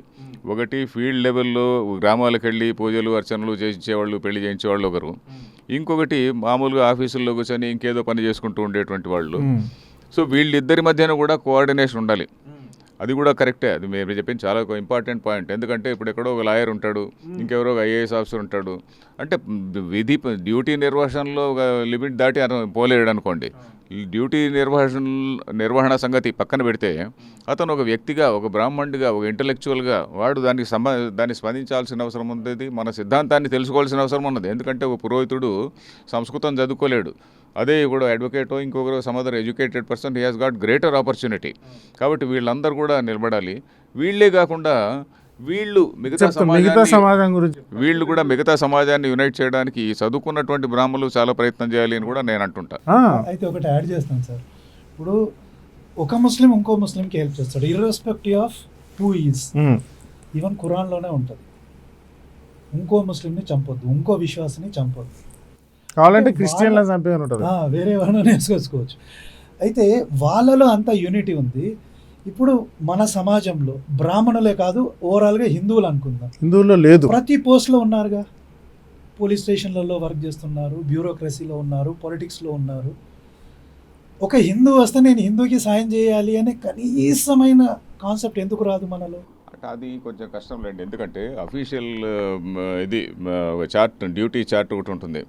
ఒక అఫీషియల్ లిమిట్ దాటి వాళ్ళు పోలేరు. అఫీషియల్ లిమిట్ పరిధిలోకి వస్తే చేయగలం, కానీ అఫీషియల్ లిమిట్ దాటి నేను చేస్తాననేటువంటిది కొంతమంది సిగ్గు లేకుండా చేస్తారు, కొంతమంది చేయలేరు. That is the point. So problem అంతా ఏమవుతుందంటే మనకేదో అహం అడ్డొస్తుంది, లేదు లేదు కానీ వేరే మతాలలో అది లేదు. కాదండి. ఒక పాస్టర్ వచ్చి మనము పొలిటికల్ లీడర్ కే ఓట్లు వేయండి క్రిస్టియన్స్ అని ఒక ఓపెన్ స్టేట్మెంట్ ఓపెన్ ఇస్తున్నారు. చెప్తున్నారు. మరి మనం ఎందుకు చేయట్లేదు? అది మనం ఆ చైతన్యం రావాలి అని. చైతన్యం కూడా కాదండి, అది మన యొక్క గొప్పతనము అని నేను అనుకుంటా. ఎందుకంటే ప్రాబ్లం ఒకటే మన ఏంటంటే గొప్పతనం కూడా అనండి అది. ఎందుకంటే మనలో ఇప్పుడు బ్యూరోక్రసీ వాళ్ళు హిందువులకు సపోర్ట్ చేయాలని మీరు అంటారు, is it not possible practically అని ఆయన అంటారు. యాక్చువల్ ఇక్కడ ఏంటంటే అక్కడ వాళ్ళల్లో జరిగేది ఏంటంటే ఈ బ్యూరోక్రసీస్ ఎట్లా మా మీద ఒత్తిడి తీసుకురావాలో చెప్తారు వీళ్ళకు. వీళ్ళు ఎట్లా ఒత్తిడి తీసుకురావాలో అట్లా తీసుకొస్తారు, అలా చేయాల్సినటువంటి పరిస్థితి ఏర్పడుతుంది. మనం అట్లా ఒత్తిడి తీసుకురాగలిగేటటువంటి స్థితికి అంటే మీరు 100 మందిని వేసుకున్నారంటే పోలీస్ స్టేషన్ మీద గొడవ చేయండి, కలెక్టర్ ఆఫీస్ ముందు గొడవ చేయండి, ఎంఆర్ఓ ఆఫీస్ ముందు గొడవ చేయండి, దాన్ని ఎట్లా ప్రెజర్ టాక్టిక్స్ చేయాలో వాళ్ళు చెప్తారు బ్యూరోక్రసీస్. యాక్చువల్గా వాళ్ళ దాంట్లో, మన వాళ్ళ దాంట్లో అట్లా చెప్పరు, మన వాళ్ళు అట్లా చేయరు. ఇది సమస్య. సో అంటే ఇప్పుడు వాళ్ళ సిద్ధాంతం లేచ సిద్ధాంతం అయినా దాని నుంచి తీసుకోవాల్సిన మంచి గుణాలు కూడా కొన్ని ఉన్నాయి. మంచి గుణాలు ఏం లేవు అసలు. పోరాటం కూడా కాదు అండి, ఇది ఆత్మరక్షణ గుణాలు. ఇప్పుడు వాడు చేస్తున్నటువంటిది దాడి, మనది ఆత్మరక్షణ. వాళ్ళు చేస్తున్నటువంటి దాడి కేవలం దాడి.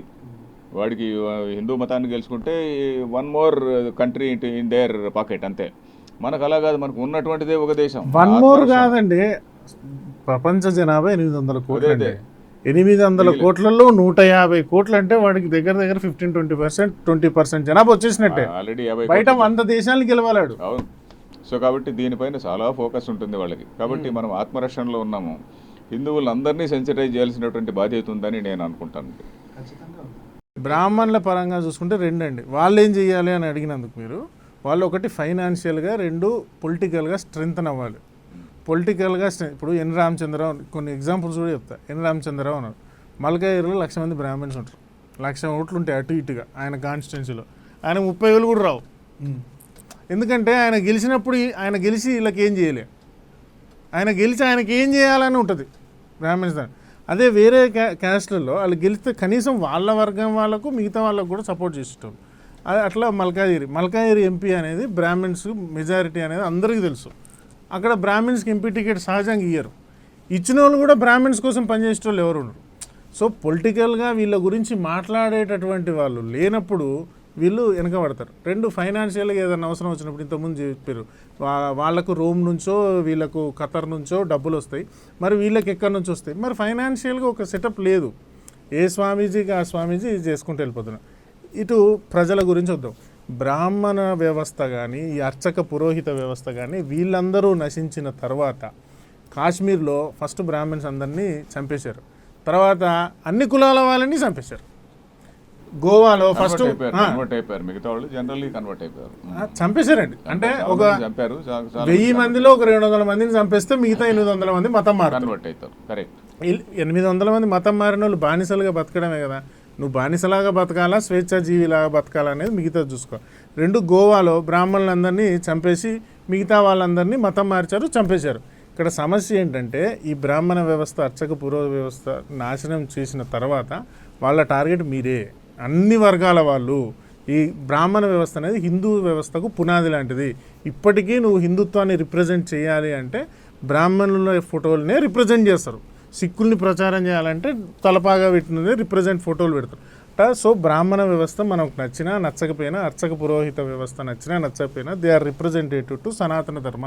దాన్ని రక్షించుకోవాల్సినటువంటి బాధ్యత ప్రతి హిందూ మీద ఉంది. దాన్ని రాజకీయంగా బలపరుచుకోవాల్సినటువంటి బాధ్యత ప్రతి బ్రాహ్మణుడి మీద ఉంది. ఇప్పుడు ఇంకొక విషయం, ఈ హిందూ మతం పైన దాడి అనేటువంటిది కేవలము మీరు అన్నట్టుగా మ్లేచ్ఛ మతాలు లేక అబ్రహామిక్ మతాలు కాకుండా, వాళ్లే కాకుండా, లేక కమ్యూనిస్టులే కాకుండా చాలామంది మేము నాస్తికులు మేధావులు అని చెప్పుకునేటువంటి వాళ్ళు కూడా వాళ్ళు హిందూయిజం పైన దాడులు చేస్తుంటారు. వీళ్ళేంటి, మేము మేధావులు అని చెప్పుకుంటారు. మేధావులు అయితే అన్ని మతాలను కూడా స్టడీ చేయాలి, అన్ని మతాలను కూడా విమర్శించాలి కదండి. ఇప్పుడు మీరు ఇందాక కొన్ని పేర్లు కూడా చెప్పారు. వాళ్ళు ఎప్పుడు కూడా ఇస్లాంను కానీ క్రిస్టియానిటీని కానీ విమర్శించినట్టు మనకేం తెలియదు. వీళ్ళు కేవలం హిందూ మతాన్నే విమర్శిస్తుంటారు, కానీ ఇస్లాంను విమర్శిస్తే వీళ్ళ తలకాయలు దిగుతాయని చెప్పని వీళ్ళకు కూడా తెలుసు. సో దాన్ని ఏ విధంగా, వీళ్ళను ఎలాగ, ఈ మేధావుల గురించి ఎట్లా ఏ విధంగా ఆలోచిస్తారు? ఫస్ట్ అయితే మాలాంటి వాళ్ళం మేము సోషల్ మీడియాలో యాక్టివ్ ఉంటాం కాబట్టి అంటే ఈ వీడియో ద్వారా నేను చెప్తున్నానండి, నాస్తికుడు అనేవాడు కానీ లేకుంటే ఇంటలెక్చువల్ అనేవాడు ఎవరైనా కూడా ఓపెన్ ఫోరంలో డిబేట్ చేయడానికి మేము సిద్ధంగా ఉన్నాం. ఓపెన్ ఫోరంలో అంటే వేల మంది మధ్యలో మేము వచ్చి కూర్చుంటాము, నీ సిద్ధాంతం కరెక్టా నా సిద్ధాంతం కరెక్టా ఓపెన్గా మాట్లాడుకుందాం. అంత కెపాసిటీ ఉంటే, అంత దమ్ముంటే మేము మా యూట్యూబ్ ఛానల్లో కూడా ఓపెన్ లింకులు ఇస్తాము, రండి మాట్లాడుకుందాం. ఇప్పుడు మీరు సోకాళ్ళు ఒక ఆయన గురించి చెప్పారు, మన బైరీ నరేష్ అని ఏదో పేరు చెప్పారు, అలాంటి వాళ్ళకు కూడా ఓపెన్గా ఉంది. అన్ని గ్రంథాలు పట్టుకొస్తాం, నీ సిద్ధాంతం ఏందో చెప్పు, దానివల్ల ప్రపంచానికి ఒరిగింది ఏందో చెప్పు, దానివల్ల నిజంగా ప్రపంచానికి ఒరిగింది అది అంత గొప్పదైతే నేను నాస్తికుడిగా మారుతాను. లేదు నా సిద్ధాంతంలో బలం ఉంది, నువ్వు నా దానికి రా. అయితే ఈరోజు జరిగేది ఏంటంటే వీళ్ళు ఎవరు కూడా బుక్లలోంచి మాట్లాడరండి, నోటికి వచ్చింది మాట్లాడతారు. ఆ మాట్లాడేది కూడా చాలా వరకు కమ్యూనిస్టు సిద్ధాంతాలే. వాళ్ళు ఆల్రెడీ బుక్కులు రాసి పెట్టారు. ఇప్పుడు అంతెందుకండి, డిఎన్ జాన్ ఉన్నాడు, వేదాలలో యజ్ఞాలలో ఆవును కోస్తారని ఏదో బుక్ రాశాడు, ద మిత్ ఆఫ్ హోలీ కవ్ అని. ఆ కాలంలో మన హిందూ సమాజాన్ని రిప్రజెంట్ చేసే ఒక ఆయన ఓపెన్గా ఛాలెంజ్ ఇచ్చి నువ్వు డిబేట్కి వచ్చి నువ్వు రాసింది కరెక్ట్ అని నిరూపించు అంటే ఆ వ్యక్తి ఇంతవరకు డిబేట్కి రాలేదు. రోమిలా థాపర్ ఒక ఆమె ఒక బుక్ ఏదో రాసి బుద్ధులను హిందువులు చంపారు అని ఒక కాంట్రవర్సీ క్రియేట్ చేసింది. ఆ కాలంలో మన బుద్ధుల్ని హిందువులు చంపారు అని చెప్పని మొట్టమొదట రైస్ డేవిడ్స్ అనే అతను హిందువులు చంపారు అని చెప్పని ఒక బౌద్ధుల్ని హిందువులు చంపారు అని రైస్ డేవిడ్స్ అనే అతను ఒక లూజ్గా ఒక రిమార్క్ పడేశాడు. రిమార్క్ ఏదో పుస్తకంలో ర్యాండమ్ రిమార్క్ పడేస్తే దాన్ని పట్టుకొని వీళ్ళు దాని ఒక సిద్ధాంతం, దాన్ని ఒక పెద్ద దీని కింద నెరేటివ్ కింద మార్చి శంకరాచార్యులు, రామానుజాచార్యులు వీళ్ళందరూ రాజుల సహాయంతో వేలాది మంది బుద్ధిస్టులను చంపారు అని చెప్పని వాళ్ళు ప్రచారం చేశారు. నేను కొంతమంది బుద్ధిస్ట్ స్కాలర్స్ అడిగాను, ఎక్కడుంది చూపియా, ఇది ఎక్కడుంది ఏమిటి అంటే వాళ్ళు ఏమి చూపలేకపోయినారు. అది నాకు అది జరిగింది. ఇప్పుడు నెక్స్ట్ మన తెలుగు రాష్ట్రానికి వద్దాం. రంగనాయకమ్మ రామాయణ విషవృక్షం అని బుక్ రాసింది. డిబేట్కి మన వాళ్ళు పిలిచారు, వచ్చిందా? రాలేదు. సో ఈ నాస్తికుల ప్యాటర్న్ అంతా మీరు చూడండి సార్, ఒకటే ఉంటుంది. ఏదో ఒక వాళ్ళు రారులేండి, ఎందుకంటే వాళ్ళు అనుకుంటారు వీళ్ళకేం తెలుసు నాకే తెలుసు అనుకుంటారు. అది అదొకటి వాళ్ళు ఆర్గ్యుమెంట్ తీసుకోవచ్చు, నీకేం తెలుసు నాకు బాగా తెలుసు అనుకుంటారు. కూర్చుంటే కదా తెలిసేది. అది కాదండి, వాళ్ళు రారు, నువ్వేమో అంటారు. అది కాదు. అందుకనే మనం ఏం చేయాలంటే మనము ఈ 2 లైన్ థియరీ, మనం ఎక్కువ లిటరేచర్ మనం ప్రొడ్యూస్ చేస్తూ ఉండాలి అనమాట. సో అంటే నేను ఒక ఛాన్స్ ఇస్తున్నాను సార్. ఇప్పుడు మాలాంటి ఇంటెలెక్చువల్స్ అనుకోండి, ఇంకేమన్నా ఛాలెంజ్ చేయడం మన ధర్మం. We are open to debate. Exactly. వచ్చి మీ సిద్ధాంతాన్ని నిరూపించండి. నేనే నాస్తిక సిద్ధాంతం అంటే ఇప్పుడు ఈ బంధాలు అనుబంధాలు అమ్మ నాన్న తమ్ముడు అన్న ఇవన్నీ పెట్టింది మతాలే కదా. ఏ రిలీజియన్లో అయినా కూడా నాస్తికత్వంలో ఇట్లాంటి రిలేషన్స్ ఏమైనా ఉన్నాయండి? నాస్తికత్వంలో కూడా ఉంటాయి, వాళ్ళకు కూడా ఉంటాయి. పెట్టిన వాళ్ళు ఎవరైనా ఉన్నారా? అంటే నాస్తికుడుగా ఉండి కొంచెం మారలిస్టిక్ గా ఉండే, మోరల్స్ ఎక్కడి నుంచి వచ్చినాయి? ఎథికల్ గా ఉన్నటువంటి వాళ్ళు ఉండరు. ఎక్కడి నుంచి వచ్చినాయి? మనం నిష్పాక్షికంగా మాట్లాడుకోవాలి. ఎందుకంటే మనం డిస్కషన్ లో అది పెద్ద సబ్జెక్ట్ అండి. ఎందుకంటే ఎథిక్స్ అనేటువంటిది, ethics has nothing to do with, not much to do with religion. Ethics has lot to do with religion, but there are many people who are atheist and who are also highly moral, ethical. అది is quite possible. కానీ చాలా తక్కువ మంది అంటే చదువుకున్నటువంటి వాడు, నిజంగా చదువుకున్నటువంటి వాడు. అదే. సో మన ఫస్ట్ ఆప్షన్ ఏంటంటే వీళ్ళతో డిబేట్ ఆప్షన్. వీళ్ళు డిబేట్కి రారు అంటే హిస్టరీ చూస్తే ఎవ్వరు కూడా డిబేట్కి రాలేదు, నిలబడలేదు, మన ముందు కూర్చోలేదు. వచ్చిన వాళ్ళు ఈవెన్ మా ఛానల్లో కూడా మేము అడిగిన ఒక్క ప్రశ్న కూడా జవాబులు ఇవ్వట్లేదు. ఇక నెక్స్ట్ ఏంటంటే మనం మెటీరియల్ ప్రిపేర్ చేసి ఇలాంటి చర్చల ద్వారా వీళ్ళు ఇంటెలెక్చువల్స్ కాదు, వీళ్ళు పేడ్ ఆర్టిస్టులు అని కరెక్ట్. 100% కూడా పేడ్ ఆర్టిస్టులు చాలా మంది. ఇప్పుడు నేను కమ్యూనిస్టులని మామూలుగా కిరాయి మేధావులు అంటుంటా. కిరాయి మేధావులు, ఇప్పుడు కిరాయి గుండాలు, కిరాయి హంతకులు అంటారు, ఆ టైప్లో వీళ్ళు కిరాయి మేధావులు. ఎందుకంటే వీళ్ళకు సమాజంలో సపోర్ట్ ఏం లేదు. వీళ్ళందరూ కూడా పిగ్గీ బ్యాక్. ఎవరో కాంగ్రెస్ వాడు ఒక సీటు పడేస్తే దాన్ని పెట్టుకొని ఉంటాడు, లేకుంటే ఏదో తెలుగుదేశం వాడు ఒక సీటు పడేస్తే దాన్ని పట్టుకొని ఉంటారు. ఇంకా వాళ్ళు చెప్పినటువంటి సిద్ధాంతాన్ని నడిపిస్తుంటారు. సో కాబట్టి ఈ కిరాయి మేధావులు వీళ్ళు ఏంటంటే కొంచెం తెలివైనటువంటి వాళ్ళు, బాగా లిటరేచర్ రాస్తారు, గేయాలు రాస్తారు, పాటలు రాస్తారు. ఇప్పుడు మోడీ గారి పైన చాలా పాటలు రాసినారు వీళ్ళందరూ కూడా. సో వీళ్ళందరూ కూడా ఇలాంటి కొంచెం తెలివైన వాళ్ళు. బట్ దీన్ని ఖండించాలంటే మనం కూడా మనకు లక్కీలీ మనకు సోషల్ మీడియా ఒకటి ఉన్నది కాబట్టి మనం చాలామందికి వెళ్ళగలుగుతున్నాం. సోషల్ మీడియా లేకుంటే ఈ మెయిన్ స్ట్రీమ్ మీడియా ఏదైతే ఉన్నదో వీళ్ళందరూ కూడా వీళ్ళు చాలామంది paid fellows, totally paid fellows. ఇప్పుడు ఎందుకంటే చైనా వాడు అమెరికన్ మేధావుల్ని కొనుక్కున్నప్పుడు మన మేధావుల్ని కొనడంలో ఆశ్చర్యం ఏముందండి? అమెరికన్ యూనివర్సిటీల్లో ఇప్పుడు లాస్ట్ ఫ్యూ డేస్ నుంచి అమెరికన్ యూనివర్సిటీలు గందరగోళంగా ఉన్నాయి. వాళ్ళందరూ కూడా గాజా దీని గురించి పెద్ద గందరగోళం నడుస్తుంది. చక్కగా సిలికాన్ వ్యాలీ దాంట్లో కేసెస్ వేస్తున్నారు. అది సెపరేట్ క్యాస్ట్ లా కేసు వేశారు.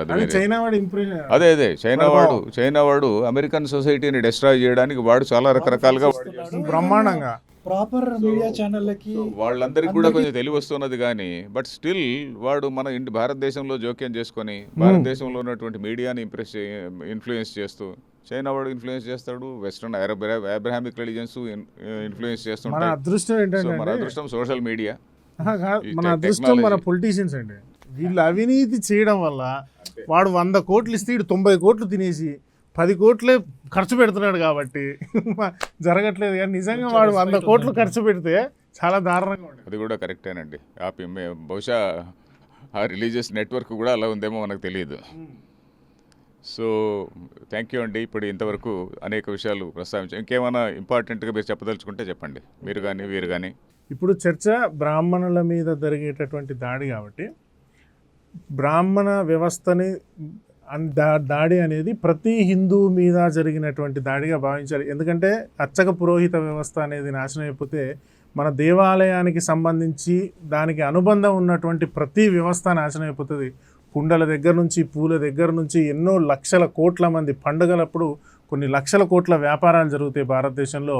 అది ప్రతి ఒక్కరికి ఉపయోగపడుతుంది. సో ఆ వ్యవస్థని నాశనం చేసేసి ఇన్ని కోట్ల మందిని పరోక్షంగా నాశనం చేయాలని కుట్ర పన్నుతున్నటువంటి ఈ వ్యవస్థల మీద ప్రతి హిందూ అప్రమత్తంగా ఉండి ఈ క్రిస్టియన్, ఇస్లాం, తర్వాత కమ్యూనిస్టులు వదిలేటటువంటి లిటరేచర్లను చూసి బ్రాహ్మణులు ఏదో పూర్వం మా మీద ఏదో దాడి చేసేసారు అనేటటువంటి ఒక అభద్రతా భావం, ఒక అపోహల్లో నుంచి బయటపడండి. వాస్తవానికి చరిత్రలో అట్లాంటి సంఘటనలు ఏమీ లేవు.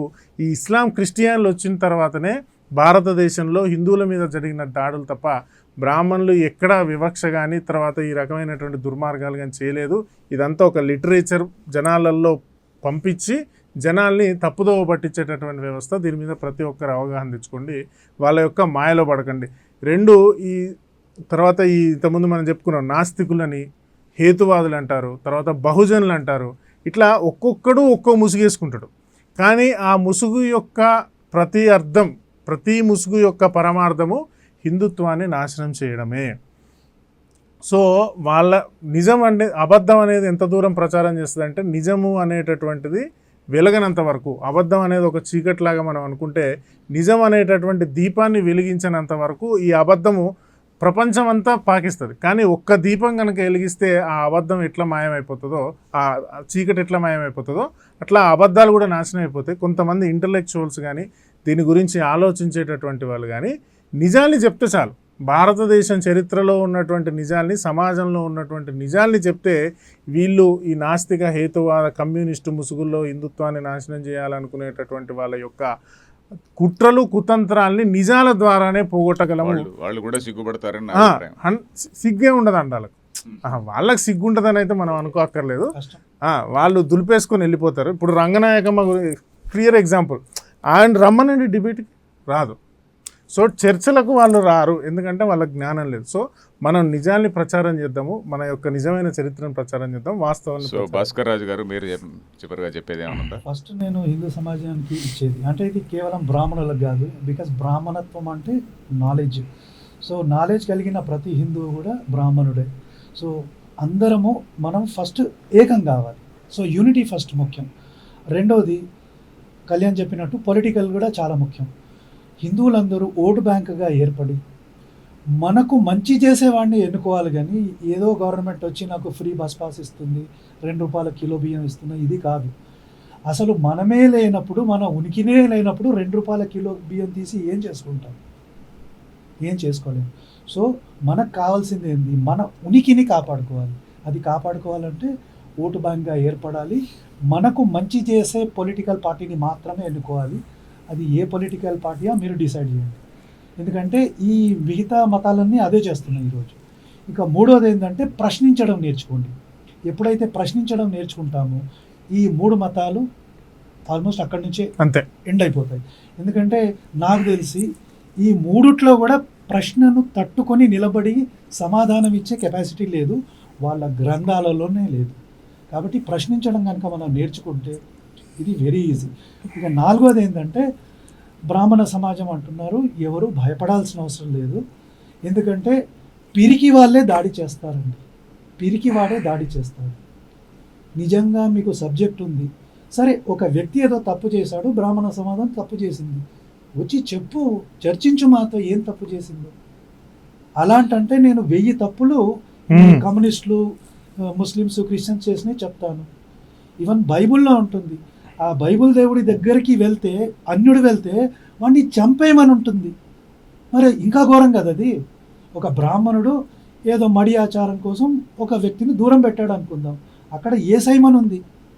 మరి అది చెడ, ఇది చెడ. సో ప్రశ్నించడం ఎప్పుడైతే నేర్చుకుంటామో ఈ 3 మ్లేచ్ఛ సిద్ధాంతాలు కూడా కుప్పకూలిపోతాయి. అది నేను చెప్పదలుచుకున్నాను.